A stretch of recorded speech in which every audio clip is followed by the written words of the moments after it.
Fake news à tous les étages. Et devinez qui remporte le prix du Fake Man? Macron en personne.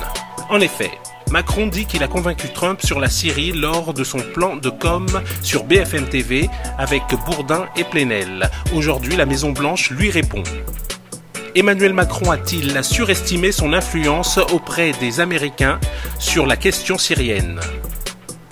Quelques heures après l'interview où le président français a déclaré qu'il avait convaincu Donald Trump de maintenir ses troupes en Syrie, la Maison-Blanche s'est fendue d'un communiqué qui dit exactement le contraire. Ouvrons les guillemets. La mission américaine n'a pas changé. Le président a dit clairement qu'il veut que les forces américaines rentrent dès que possible. Fermons les guillemets. A indiqué dans un communiqué la porte-parole de la Maison-Blanche, Sarah Sanders. Et on ne s'arrête pas là. La Turquie commente les propos de Macron sur la division avec la Russie suite aux frappes. La déclaration d'Emmanuel Macron selon lesquelles les frappes contre la Syrie effectuées par les Occidentaux ont divisé Ankara et Moscou est populiste, a déclaré le ministre turc des Affaires étrangères.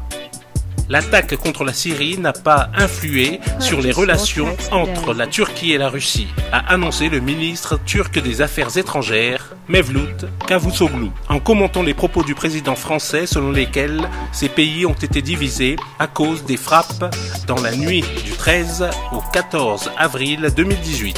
Ouvrons les guillemets. Beaucoup de nos amis occidentaux font des déclarations populistes. Nous attendons de lui, Macron, des déclarations qui correspondent plus à un niveau présidentiel. Nos relations avec la Russie sont aussi solides qu'avant, mais elles ne constituent pas une alternative aux relations avec les pays occidentaux. C'est pourquoi de pareilles déclarations sont incorrectes. Fermons les guillemets. En ce 16 avril 2018, fake news à tous les étages et devinez qui remporte le prix du Fake Man? Macron en personne, et dire que c'est lui qui veut faire une loi anti-fake news. À suivre.